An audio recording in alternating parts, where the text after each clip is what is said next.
we have a few housekeeping items to go over before we dive in. Um, so with that today, everyone is muted except for myself and Katie. We'll be taking the lead, and there is the Q&A box where you can get any questions. We might answer it in real time, but we'll get to most of them at the end as well there. And then we will be emailing out the recording that will be sent tomorrow. So keep that in mind. You can always go back and reference anything we talk about today. Um, so we're in a good spot. Are we ready, Katie? Ready when Excellent. you are. Let's dive right in. So as you guys all know, I hope you guys know, this webinar is really about how to creative scale up as a seed or A series startup. And it's more focused on performance creative. Obviously, acquisition goals are always key at this stage of the business life. And it's a really challenging process here. So I'm really excited to kind of share some knowledge, share some tips, and then obviously we can go back and forth with questions and get anything else we may have missed.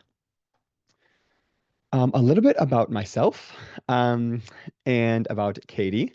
So I am Cory Verschueren. I lead the Studio RSU business unit here at Right Side Up, and we are the creative leg. Um, and then Katie leads investor relations. Most of you probably already know who she is, but I'm very excited to partner with her today. So, with that, more context about my career. I've worked with brands all the way from billion-dollar valuations like AOL, Reddit, DoorDash, Robinhood, all the way down to the smaller guys like Live It Up, Win Reality. And the really funny thing is that no matter what size the company is, everyone has the same exact problem. Creative is always the hardest thing to get right, depending on the season, the product launch, a campaign, paid scaling. Companies of all size really face these bottlenecks. So it's kind of funny that even though this is about the smaller guys here, but every company of every size has these same exact issues. So talking about what we're going to be covering today. We're going to talk about obviously why creative is important and really start to look at the different creative needs at the different scaling stages, seed versus A. We're also going to pinpoint where to focus your creative efforts on to create maximum impact, including kind of example of ad angles, platform formats, and a framework we use called the 5 levers of scalable creative. And then we'll talk about how to accelerate that strategy. Essentially, how to ramp up from seed to A series in terms of creative production and process. And then I'll also briefly kind of intro Studio RSU and kind of our packages that we've designed to help startups scale quickly. So let's dive right in. Perfect. So as you guys probably already know, when you are a seed stage company, it's a lot of just scrappy validation, finding out what works, just storing kind of what you have at the wall with what resources you have. And the goal is to really experiment and rapid test within the resources that you have. And that's really going to be the most important thing here is don't worry about this other brand has this, our competition is doing this, but really focused on here's what we have, launch it, get it out there, get data, iterate as fast as possible, and just find that validation. I know that budgets are super small. So the important thing is not about getting the most polished thing. My rule is always get 80% there, launch it, perfect it later. If it works, keep perfecting it, iterating it. But that's really the kind of my key rule there is the agile and creativity there. Just get it out there. As you start to kind of get scale, kind of get more funding, that's when that mind shift really shifts from experimental to process and scale, really making sure that you guys have the framework in place. Budgets are growing, doubling down on winners, what you know works. expanding out those budgets. And that might be focusing on a second channel. It might be scaling that first channel that you know works. And really making sure that you're doing it in a really effective and methodical way.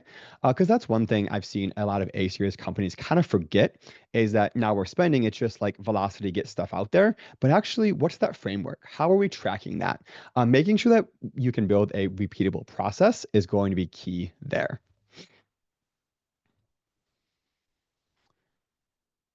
Excellent. As everyone here probably knows, the pay-to-play game keeps getting more expensive. Ever since the ISO 14.5 update, that was what, I think 3 or 4 years ago now, when we lost a bunch of solid data signals, it's just gotten harder and harder and harder to scale. Data signals are still slightly wonky. Thankfully, the algorithms have kind of caught up now. But they've really removed a lot of the levers that media buyers used to be able to pull. And now really 70 percent of a campaign's success is determined by the quality of the creative. And that's a huge shift from previously where it was like, oh, you know, we used to have a offshore media buying team while I was at Textile that would work overnight to make by the hour optimizations. Now Meta's like, throw some ads out there. The algorithm will find who it resonates with. And now that means that creative is really kind of the biggest lever we can pull to really dive in and try and improve performance overall. And then obviously, strong creative is a startup secret weapon. When you have that limited budget, a compelling ad or that clever piece of content can punch way above its weight class. And that can really help you stand out in crowded channels and really kind of attracting the right users, lowering those acquisition costs by boosting click-through rate and conversion rate. And that's really why we're focused on this today. Mastering creative is one of the highest lever moves you can make for effective growth. So, at seed stage, just some kind of high level, ooh, going crazy there. She's just so excited. I know. Actually, Um, I did want to chime in on the previous slide, yep. actually. From the media buying perspective, like one thing I've seen with meta ads specifically for, companies that are running ASC, for example, I know everyone's kind of in a different spot of adopting ASC. Truly creative is that number one lever that we see making ASC be successful. And what's so interesting is, in the past when we would have different ad sets to target maybe different genders with different creative that speaks to different genders, like that has basically all gone away. And so now like dumping, all creatives for all genders into one ad set truly is what's making us successful, or what I've seen be really successful, particularly on Meta with ASC. I think TikTok's still trying to figure that out a little bit, or it's, again, creative is obviously the most important driver, but it's so interesting to see how on Meta, those growth hacking things that we did, even let's call it 4 years ago, just, no longer apply because the platforms have changed so rapidly. So just wanted to reiterate, your point of like how important creative is to being successful. Yeah, and even on that note, when Meta launched DABA ads, which was Yep. dynamic ads for broad audiences, Yeah. I remember those that. took over. Yeah. At Textile OS, that was half of our media spend, and now they're almost non-existent now. Yep. That's So right. it was just PDP images, and I was like, oh my gosh, what's going to happen with my career? I was like, if it's so automated, but now they're gone. So now creative is back at the forefront. So it's so interesting how it just kind of shifts and how Meta updates the algorithm and everyone panics, but still creative is at the forefront and it has been for a while now. So Yeah. at seed stage, let's really talk about kind of what are those creative priorities. And really, the number one goal is to validate.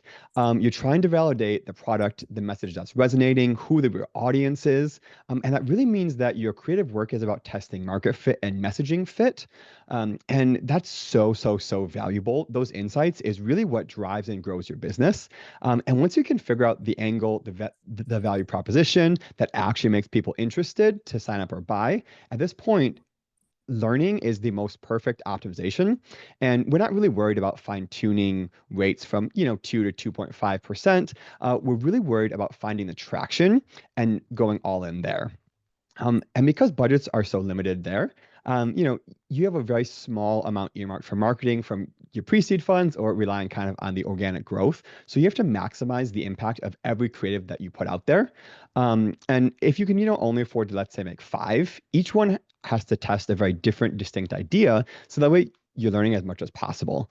ABC testing at this point is almost pointless until you have very solid, validated data. And then you can further optimize with those incremental tests. But really, at this point, it's like get as many things out there as possible. Guerrilla style tactics is really kind of the name of the game. It's UGC content with a smartphone. It's, leveraging social media channels for free, tapping into communities, anything that you can do that could be with Canva, an iPhone, your friends. It really doesn't have to be pretty, it doesn't have to be polished, but it should be really authentic. And that's really kind of my main advice is make sure it feels very authentic. It feels like it's really homegrown to the brand grassroots, because that message really resonates. Um, you know, and that's really what my main takeaway at this point is. And then, you can't really afford to be on every platform. So really take one channel, the one that you think is most promising, and really go all in on that. Post organically on that. Start building the presence on that one. Do paid media on that one. And that's really going to help boost everything organically, SEO, paid efforts. And that's going to be the main driver to your success, your growth. And as you scale that more and more, you're going to really start to learn market shift. It might be a seasonal thing. Obviously, most products are seasonal, some aren't, but you can really start to find what's working, what's not working. And you can really scale very quickly here. In terms of messaging, really try a bunch of different angles. And one thing that a lot of people forget is that click-through rate is just as strong of a signal as CAC. Because even if the click-through rate is high but CAC is low, the message resonates, but maybe the landing page, maybe where the clicking through doesn't quite resonate with that same message. And that's when you can start to tailor and say, well, if this message works, let's maybe find a different way to say it that better aligns with the landing page or with our core message there. So that's really going to be a key factor here is kind of, what's working, what signals can you pull from, and how can you iterate from there moving forward. I would also add in too on the metrics. It's always such a challenge at this stage to figure out kind of what's gonna take off, and especially Meta being a platform that's maybe less click based. We just don't see as high of click through rates. What scales is another metric. So I definitely have some challenges with Meta. Sometimes they'll pick out one creative in an ad set and just like go crazy and scale that one creative, even though that's actually not the best performing one. And there's ways to like get around that. But I think spend in addition to click-through rate is another great proxy. What Meta is putting spend behind. If you think about it, we're paying cost per thousand impressions, right? Even if you're optimizing towards a CPA goal or whatever, Meta wants to make more money, and they make more money by driving more impressions. So that ad that's scaling is, one that's likely performing well, assuming they are not messing up. And I've definitely had issues with the platform in probably the last 3 or 4 months doing that, but scale is Very never much. end. Yeah. We've had a lot of wasted creative that doesn't get spent, and we're like, do we relaunch it in a new ad set? Do we move out that winning ad to the kind of business as usual ad set? So definitely that is a interesting problem to have in this kind of new algorithm-driven media buying world that Meta has. Yeah. Perfect. So now let's jump into what to focus at seed stage or at A series now. If you could go back one Oh, slide. sorry. I Yep, apologize. completely fine. So now that we really have that validation, we can really now start to scale up spend, grow what works, growth volume with efficiency. And this is going to be key. And this is really when you start to have to look at what are my resources? Who can I pull in more? You need velocity, right? That's all we care about now is how quickly can we grow? We've already kind of proven out the ideas, proven out what works, what channels, what creative, but now it's that velocity. And this is where building that team is going to be a very, very, very crucial part of this, and the creative engine. How do we iterate? What is that process? Building up the framework that it can all ladder up to. From a tactic standpoint, it could be a second channel. Can we pull in Pinterest now because we know that your product's more visual or it's really helping someone, and the DIY kind of grassroots of the channel can really boost the business? Is it LinkedIn now to get leads for B2B companies, right? Really trying to figure out what's the next channel if the spend is there, if the budget is there. But it takes a long time to kind of reach the ceiling for Meta for most channels. So you can continue to really focus on that and just high velocity, keep testing, keep iterating. But this is where the incremental tests, this is where really ABCD testing comes into play to really make sure that you're growing with efficiency, because that is one big thing that I see as well of we want to double our budget. It's like, cool, CAC will rise a little bit, but let's make sure that we're doing it efficiently and we're not just doubling to doubling it because we have a goal. Let's make sure we're doubling it while keeping CAC consistently down. And there's frameworks and messaging for that. And then this is also now where focused on brand consistency and messaging really starts to come into play. In the beginning, we're testing a bunch of things. We're just going for it, just kind of throwing stuff at the wall. But now that more and more people are seeing your ads and seeing your content, making sure that is the logo there, are the consistent brand colors, really starting to build up brand affinity.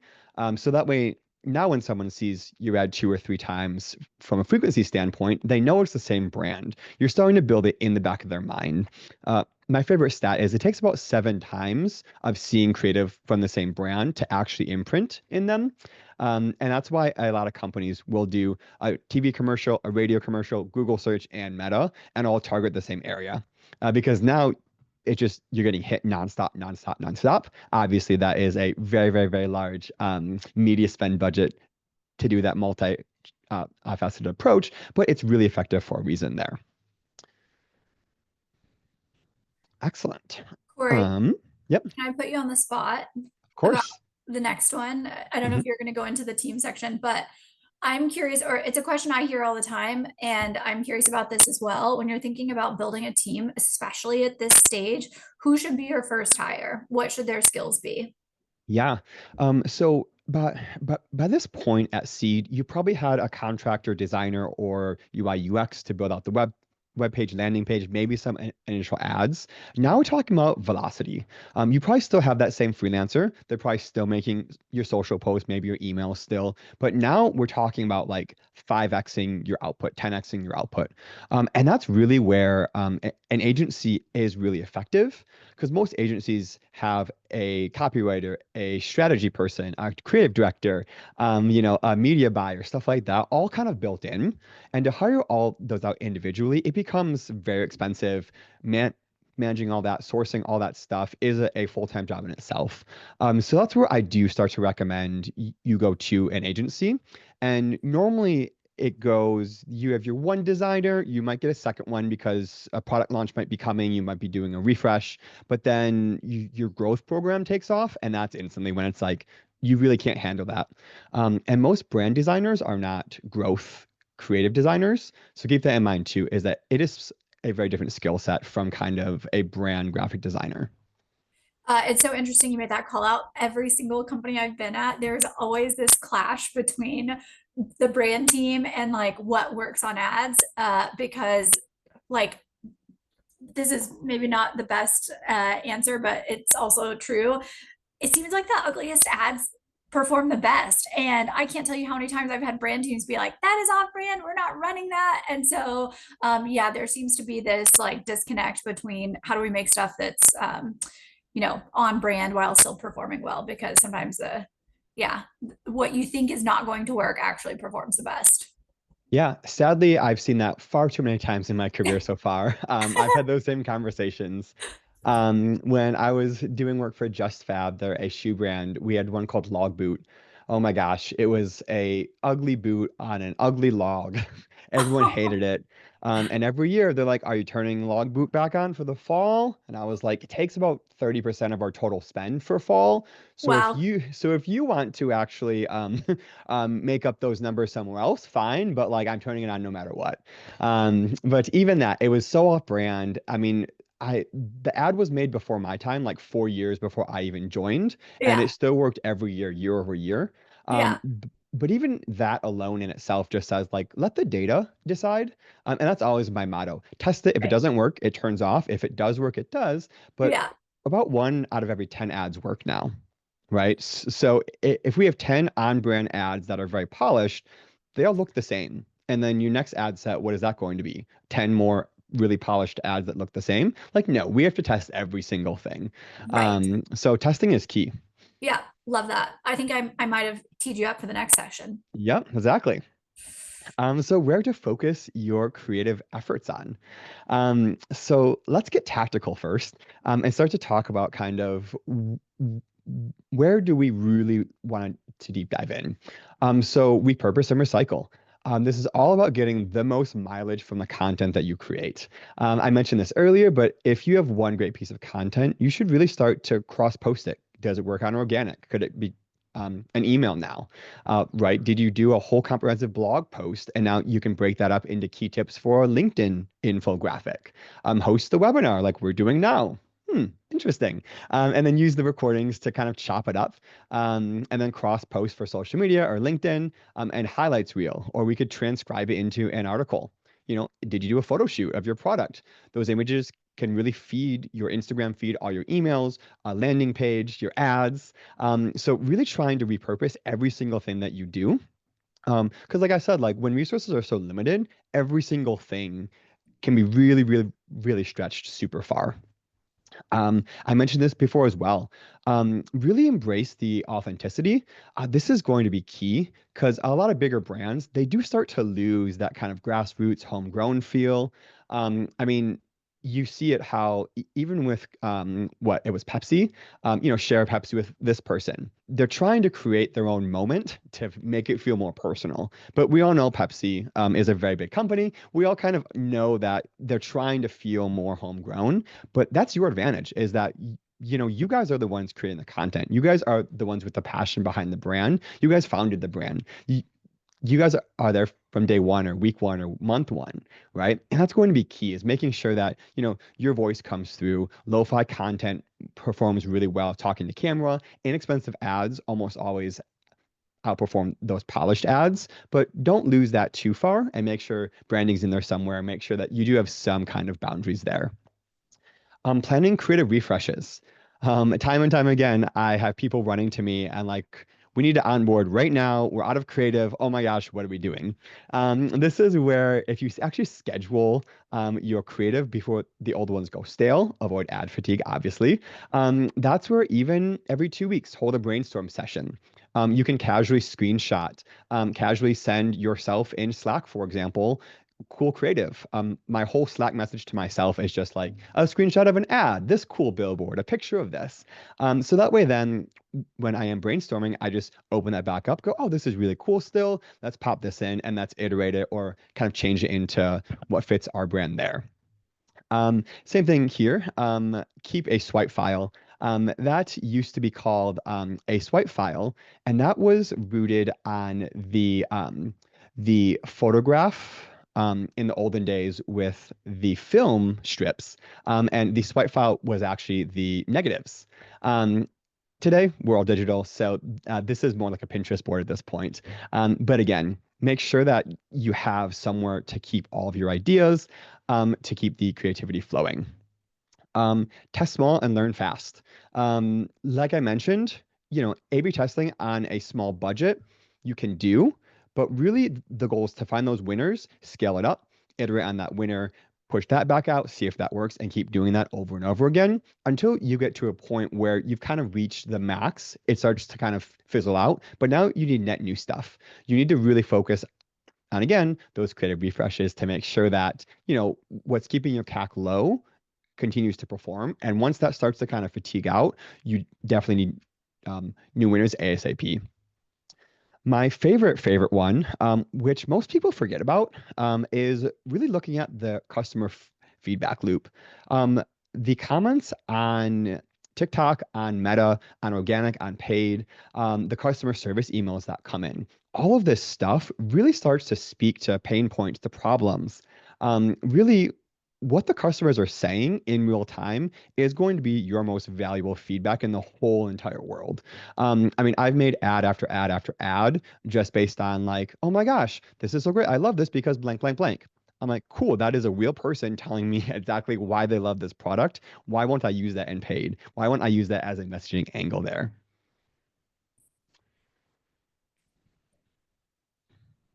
Excellent. So now let's talk about kind of picking your battles. With these limited resources, especially early on, a startup has to really pick their battles. And when it comes to kind of the marketing channels, the creative format, let's talk about where to focus your creative efforts to get the best bang for your buck. My first tip is to choose 1 to 2 key channels where your target audience spends most of their time and where the product naturally shines and sits. You probably get a kind of good sense of this during the seed stage experiments. And if you're kind of a consumer app and you notice your target demo lives on Instagram and TikTok, those might be your primary channels. B2B, you might want to target CTOs, maybe LinkedIn or industry forums. So really obviously tailoring where your product lives, where it should live, where the people that will use your product is at, and focus all the energy on where it counts.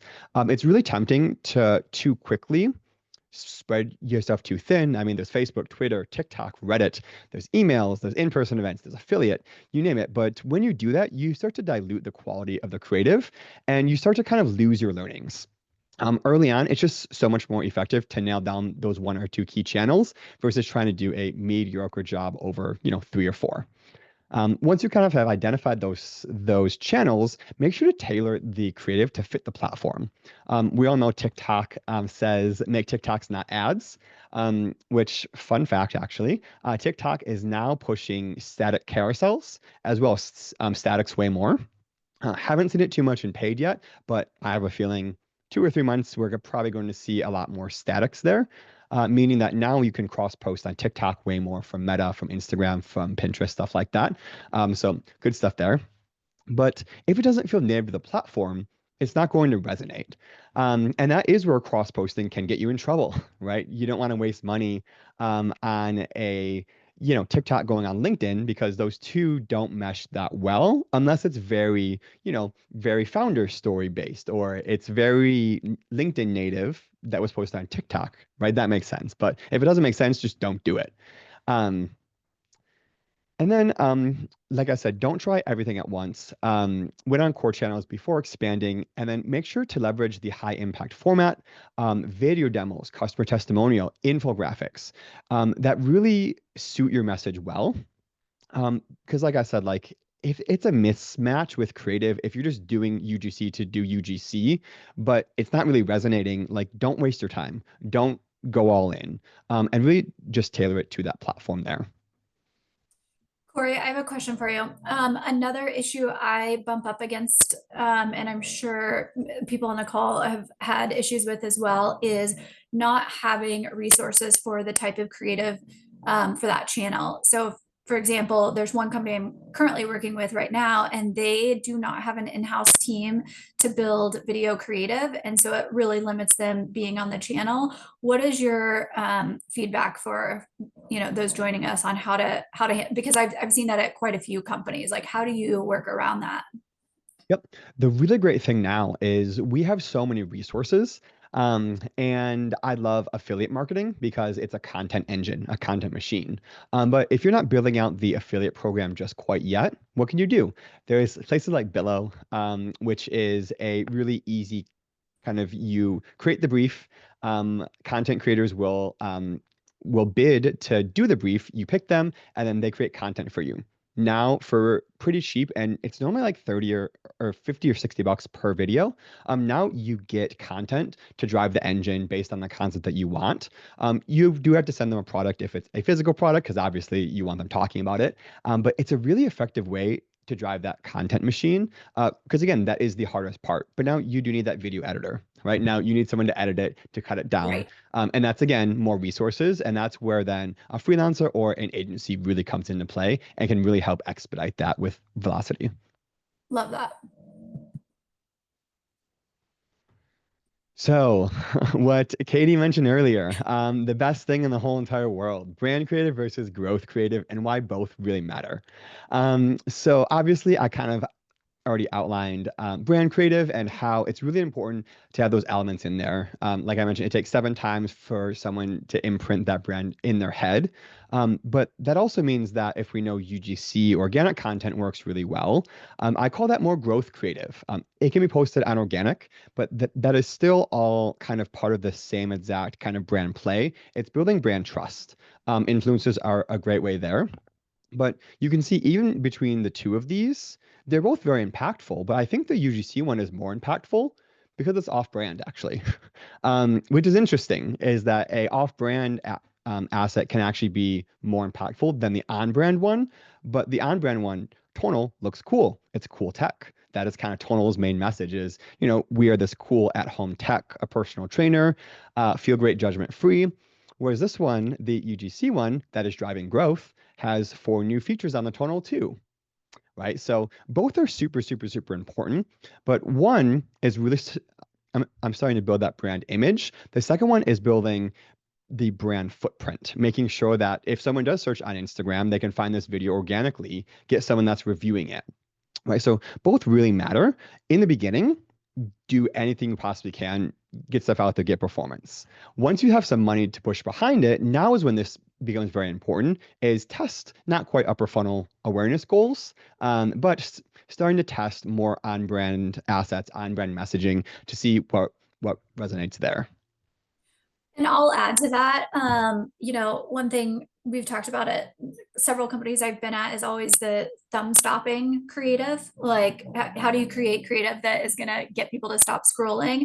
And one thing, with the UGC content on the right, the growth creative that I think is thumb stopping is it looks relatable in the sense that this could be your friend working out at home or in the gym or whatever. And so, people can spot ads, right? They know the one on the left is really highly polished, very well done. But and while it looks great and it might also be thumb stopping, it's not as relatable as the one on the right. And to Cory's point, like you really need some combination of both. It's not an either or strategy.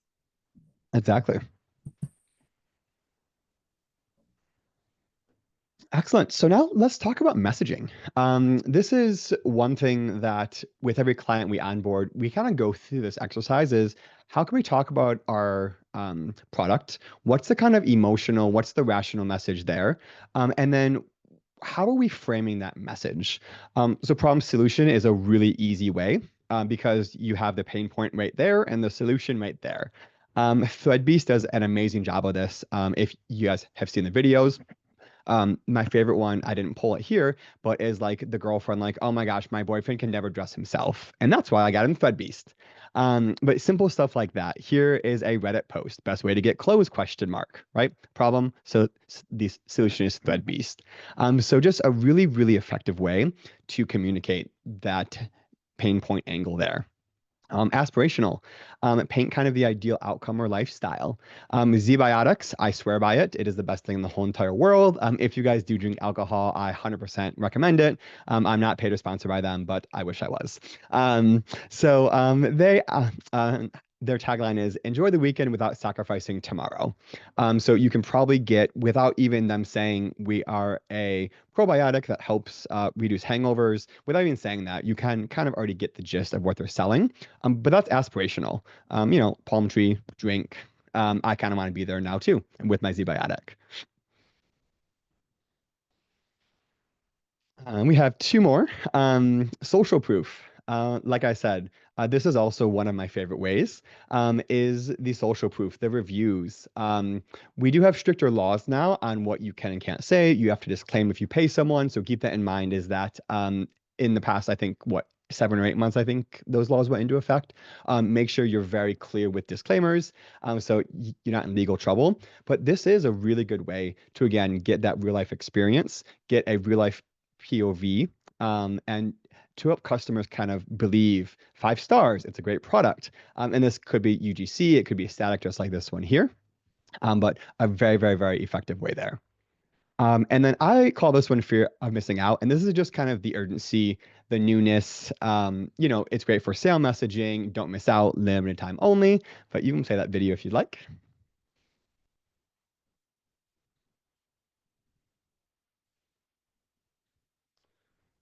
No sound, but that's okay.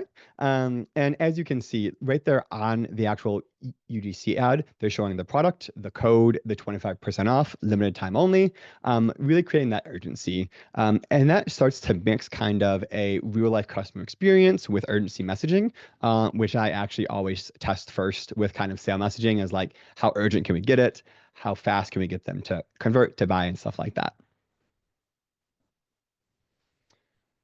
Awesome. So now let's talk about kind of those five levers to scale creative. And lever one is kind of what is that clear value prop? What is the story? What's that hook? I just went over four of my most favorite ones previously. The volume and variety. This is again going to be kind of that key message here is how much volume can we get? What is the variety? And what winners did we find to then kind of iterate on those winners? Um, and this means creating enough content pieces and making them meaningful and different enough so there's that variety. And maybe you can create two versions of an ad and call it a day. But at scale, that's when you can't just do two. That's when it's, can we do four now? Can we do six? Can we do six a week now? Right. And making sure that we keep feeding that engine, feeding the algorithm. Like I said, about one every 10 ad generally will take off. So if you're doing four a week, let's say you find one winner every 2 weeks. If your ad fatigue is every 3 weeks, that starts to really become a issue of velocity and scale. So when you frame it that way and look at it that way, that's where that creative testing plan comes into play. And I saw someone's hand raise. If you want to pop your chat in the question or your chat in the question, your question in the chat, I can get to it shortly here. Oh, okay, perfect. An accidental hand raise. Perfect. So then format and channel fit. I touched on this a little earlier, but is it the right format for each platform? Making sure that it's not a one size fits all. Cross posting is great if it makes sense. If you have a killer message, you might want to express it via a kind of 6-second video for one channel, maybe a longer blog for another, but it's the same message, right? So keep that in mind is that you're creating per channel. You're not quite creating per concept, but you can use that concept in different ways if you have some data that says it's working. And then data-driven iteration.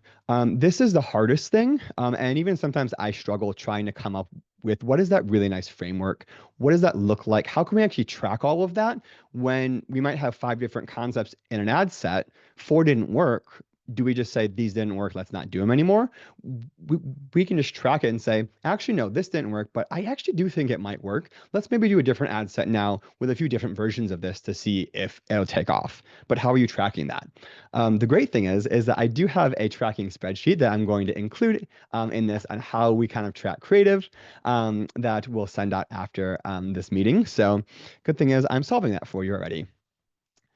And then for the team and the process, this is again really setting up the infrastructure to run with these new unlocked budgets at A series.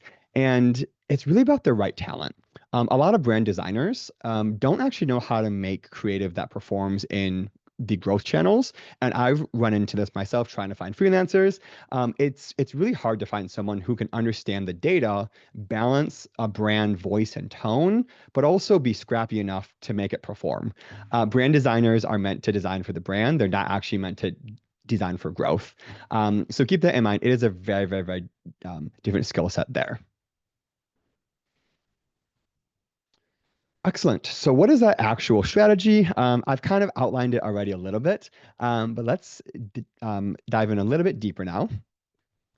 So let's double down on what works. This is going to be key. Once you find something that's working, you're probably going to have some clear indications from your seed efforts. It might be a particular ad that drove signups, a high click-through rate, a message on the landing page that really resonated. Really, and once you kind of identify those, that's the foundation that you build it on. And I always say that you should have two ad sets at minimum, a testing ad set and a BAU, business as usual ad set.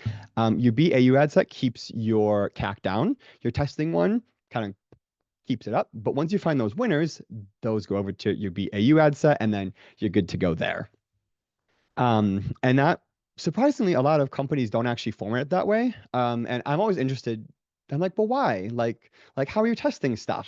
So always a fun conversation to have there. Let's see. And then let's see. So then let's talk about really taking your best creative concepts and iterating on them, because we never want those one-hit wonders. And this is where the incremental growth really plays a huge role in scaling, because even a 5% incremental growth with a new variant, or you might test three more and only one works. But ad fatigue now, on average, we're seeing is 3 to 5 weeks, depending on the company. And that's going to be key to make sure that, we're not we're not just, oh, it doesn't work anymore, goodbye, and kind of losing our nice CAC numbers there.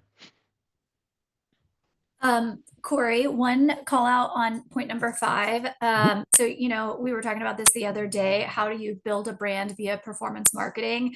And I think number 5 is really key to that. So it doesn't matter what your creative looks like, keeping your messaging, your core messaging consistent as you scale. That to me feels like the number one, if I could say here's the most important takeaway, it would be that one. I don't know if you agree with that, but Yep. that's really kind of bridging that gap between brand building and performance marketing.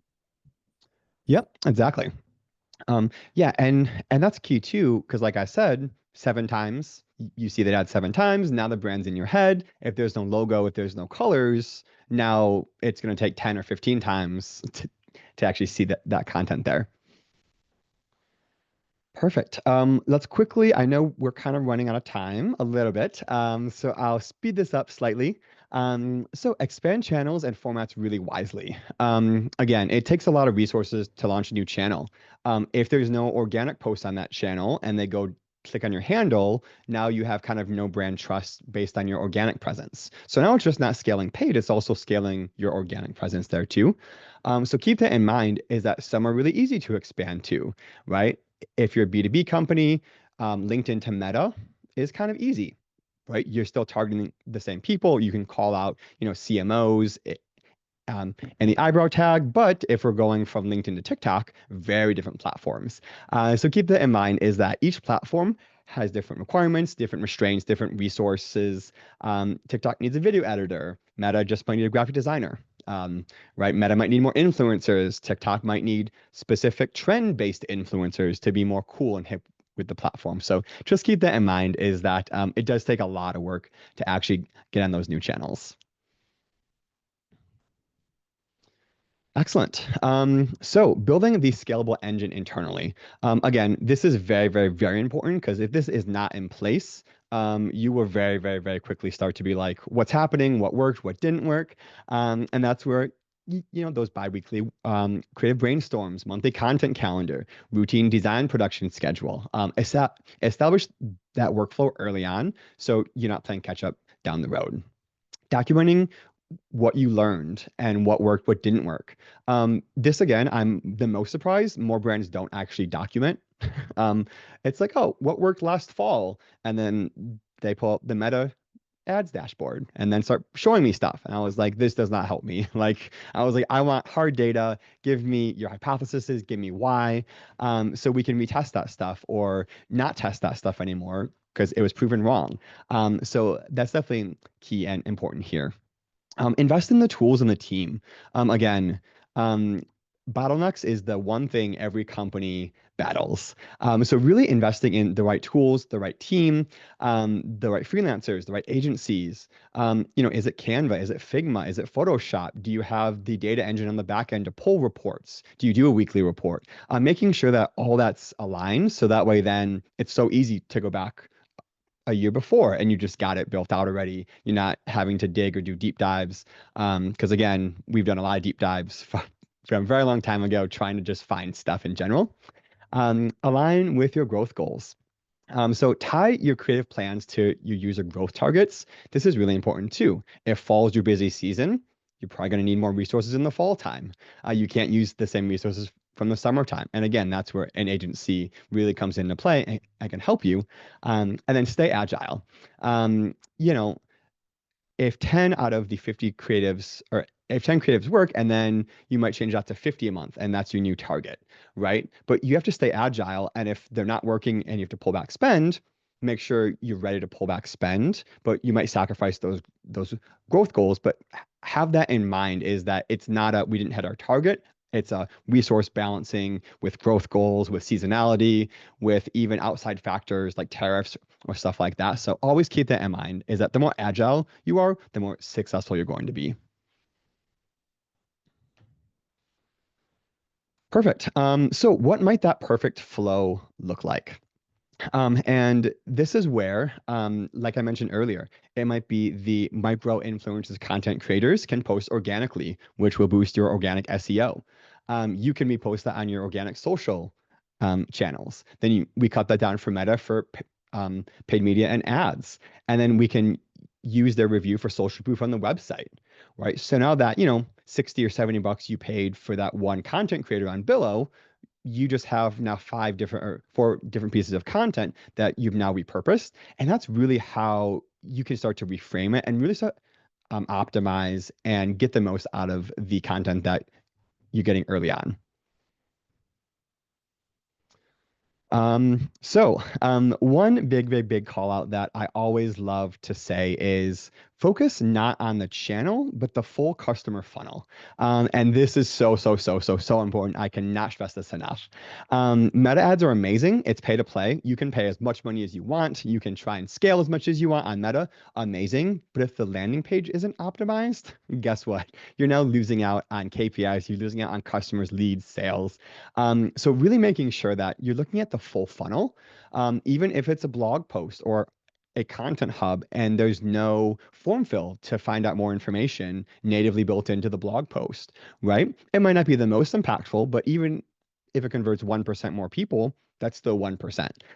And it's those small changes that people also kind of forget about, is that look at the whole entire customer journey, not just the meta ads, not just the blog post. And that's really, once you can do all of that, now you have kind of a seamless flow from the first impression to the final action. And I have a perfect example on the next slide. I was doing a direct mailer for a water filter company focused on nitrate testing. And they would get the direct mailer, scan the QR code, go to a landing page.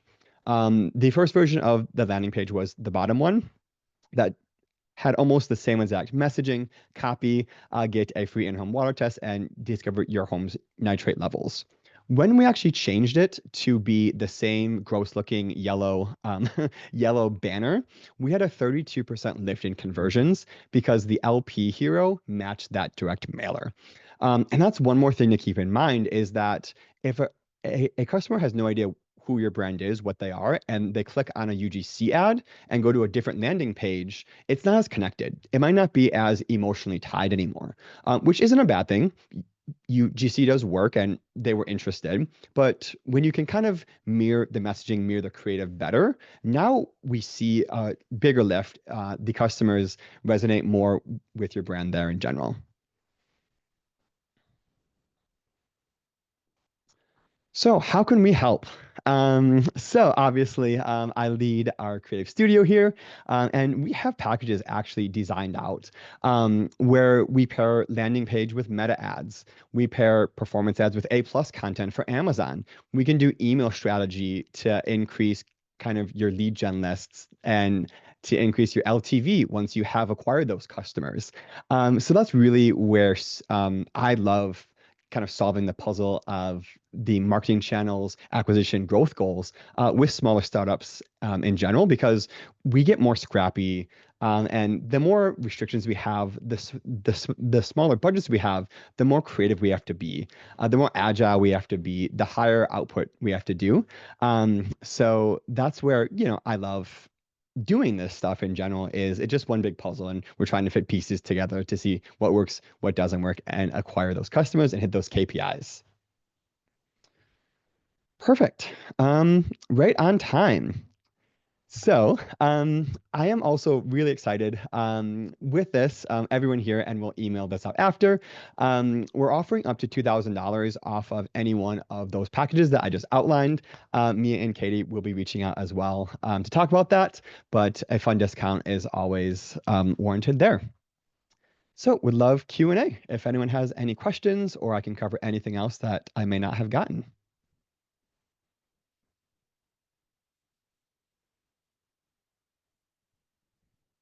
I was muted. Cory, I've got one for you. Of course. How are you thinking, or how should brands be thinking about integrating AI tools with, especially at seed stage companies where they have so few resources and these AI tools can be a nice plug? Like, do you have any thoughts, feedback, concerns, true stories? Like, what Yeah. would you advise these smaller companies? Yep. AI tools are incredible. Over the past probably 6 months, they've gotten just better and better and better. One thing I always advise everyone is use them as your assistant. Treat them like a 14-year-old almost, where you handhold them.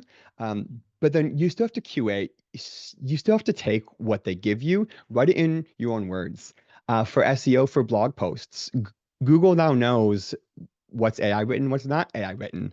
So if you're trying to get a blog post to scale, guess what's going to happen? Google will not scale it. It's going to say, nope, this was AI written.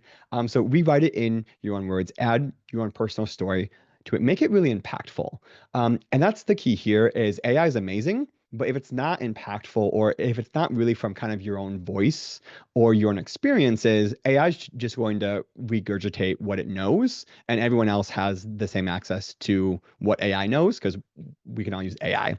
So keep that in mind is just make sure that it's unique to the brand, unique to you, unique to the brand's story in the brand's voice and tone, but use it 100%. Add copy, post descriptions.